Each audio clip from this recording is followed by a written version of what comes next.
그런데요, 여권 원로이자 요즘 논객으로도 활동 중인 유인태 전 사무총장이 최재형 전 원장을 이렇게 평가했습니다. 바로 들어보겠습니다. 최재형 원장이 바로 첫 인선이 김영호 의원인데 굉장히 합리적인 보수 아니에요? 저런 경우는 저건 정말 잘했다고 봅니다. 윤석열 총장은 저 사람이 나와서 저러는 거는 어느 정도 그럴만하다 이렇게 다 인정을. 흐름, 스토리가 있다는 얘기죠. 최재형 원장은 뭐 인지도 낮은 정도가 아니라 감사원장을 중간에 그만두고 나올 만큼 저 사람이 그래 박해를 받았나? 그런 면에서 저 출발선에서 범생이기도 하지만 또 조금 명분이 너무 약한데. 최진봉 교수님도 유인태 전 사무총장 말 맞다나 모범생 이미지가 강해서 좀 약하다. 동의하십니까? 그건 동의하지 않아요, 저는. 그러니까 무슨 말이냐면, 범생이라고 표현한 게 이제 모범생을 보통 우리가 그렇게 표현하는 건데, 유인태 전 사무총장의 말씀을 인용한다면, 그런 범생이나 모범생은 정치하면 안 된다는 거잖아요. 정치할 수 안 된다기보다 정치하기 힘들다, 이렇게 말씀하신 것 같아요. 그러니까 그만큼 정치판이 범생이들이 살기에는 어려운 판이다, 이렇게 얘기하시는 것 같은데, 우리 정치가 사실은 그런 부분도 바뀔 부분이 있다는 생각이 들어요, 저는. 그러니까, 물론 정치 현장에 들어오면 여러 가지 뭐 어려움도 있고, 갈등도 있고, 그걸 조절할 수 있는 능력이 필요한 건데 범생으로만 살아온 사람이 그걸 할 수 있겠냐 하는 부분이라고 하면 그 부분은 지금의 정치 현장에서는 일정 부분 바뀔 필요가 있다는 생각이 듭니다. 그러니까 예전에 정치했던 부분들은 그런 부분이 있다 하더라도 그래서 저는 뭐 그 스타일 자체가 문제라고 보지는 않고요. 이제 중요한 건 최재형 전 감사원장이 정말 정치를 할 수 있을 만큼 그런 능력을 갖고 있느냐의 문제라고 저는 생각을 해요. 그러니까 본인도 어쨌든 법관으로서 역할을 계속 하셨던 분이고 사법부에만 계셨기 때문에 윤 전 총장도 마찬가지입니다만 그런 전문성을 갖고 있느냐 하는 부분들이 중요한 거지 범생이다 아니다. 그게 정치 기준이 된다고는 보지 않습니다. 좀 더 구체적으로 유인태 전 총장의 논평을 읽어보면 윤석열이라는 사람은 박근혜 정부 초기 문재인 정부에서 대들고 한 이런 스토리들이 있는데 역사가 있는데 사실 최 원장은 출마할 명분이 약하다고 본다. 아까 이현정 님도 비슷한 지적을 했는데 결국 그러기 위해서는 반문의 윤석열과 다르다. 이 차별화를 계속할 것이다. 이렇게 보십니까? 그러니까 만약에요. 아주 건강에 좋은 이 야채라든지 이런 샐러드만 있어요. 아주 건강에는 좋습니다. 근데 맛은 별로 없어요. 근데 정말 맛은 굉장히 맛있는데 조미료도 들어가고 하는데 아주 입맛이 땡겨요. 근데 뭘 선택하실까요? 그러니까 건강만 생각하면 이걸 먹을 텐데 근데 이게 맛이 없어요. 그렇지만 또 입맛에 땡기는 거는 국밥 같은 거 이런 거 이제 입맛에 땡기지 않습니까?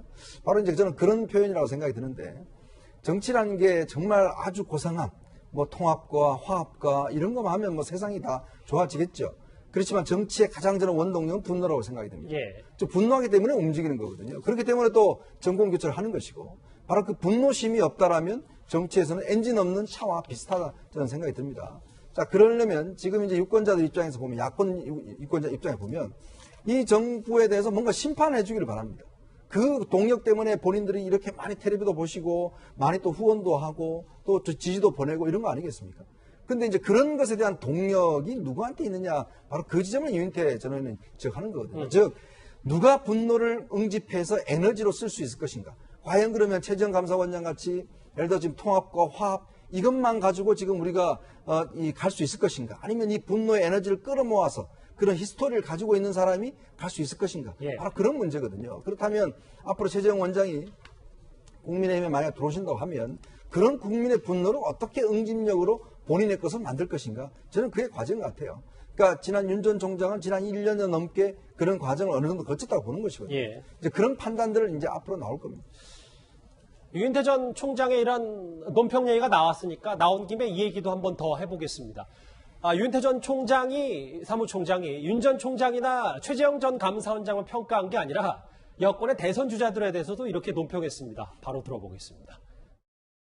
이낙연 대표의 특징은 말을 어떻게 저렇게 마술사처럼 하는지 그런 게 있어요. 아무래도 이재명 씨 1위로 달리는 후보가 어쨌든 조금 실점을 했잖아요. 토론 과정이나. 이제 그 상대적으로 저렇게 좀 올라간 게 아닌가요. 정세균 후보 같은 경우도 굉장히 권력 의지가 강하고 이재명 지사, 추미애 장관, 보면 보통들이 아니에요. 그 제일 권력 의지가 없는 게 제가 보기에는 이낙연 후보인데 저하고 같이 원내대표 경선 했잖아요. 처음부터 그래 저보고 형님 전 월등할 거예요. 예. 이거는 상대당인 정미경 의원님께 질문을 드린 게 더 나을 수도 있겠네요. 실제로 정말 보시기에도 이낙연 전 대표, 이낙연 후보의 권력 의지가 가장 약한지 이거를 내부에서 얘기했기 때문에 저희가 어떻게 받아들이면 될까요? 저는 이렇게 봅니다. 유인태 전 사무총장이요. 이낙연 전 대표를 지지하는 것 같아요. 그러니까 칭찬하는 것 같아요. 예. 그러니까 마음속에 그 지지를 갖다 저런 표현을 쓴 것 같아요. 말하자면 사실 형님 저는 꼴등할 거예요. 이걸 가지고 권력 의지가 뭐 없다라고 표현하기는 좀 어렵잖아요. 예. 그럼 결국 무슨 얘기냐면 나는 이낙연 대표가 됐으면 너무 좋겠습니다. 뭐 이런 표현이고, 그 다음에 이렇게 네 분을 놓고 보니까 그런 생각이 드네요. 이낙연 대표가 가장 권력 의지를 감추고 계시는 것 같아요. 아하. 그러니까 저 세 분은 지금 다 이 욕망을 막 겉으로 표현하고, 그 다음에 우리가 다 느낄 수가 있는데, 예. 그 이낙연 대표에 대해서는 덜 느끼는 그런 느낌? 그러니까 저는 그냥 지지하시는구나. 뭐 이렇게 봅니다. 최 교수님 보시기에도 일단은 이 이재명, 정세균, 추미애, 제가 직함을 생략한 이 세 명이 권력 의지가 강하다는 뜻은 메시지가 더 세고 이게 중도층 확장에는 좀 어렵다. 이런 게 유인태 전 사무총장의 판단이라고도 봅니까?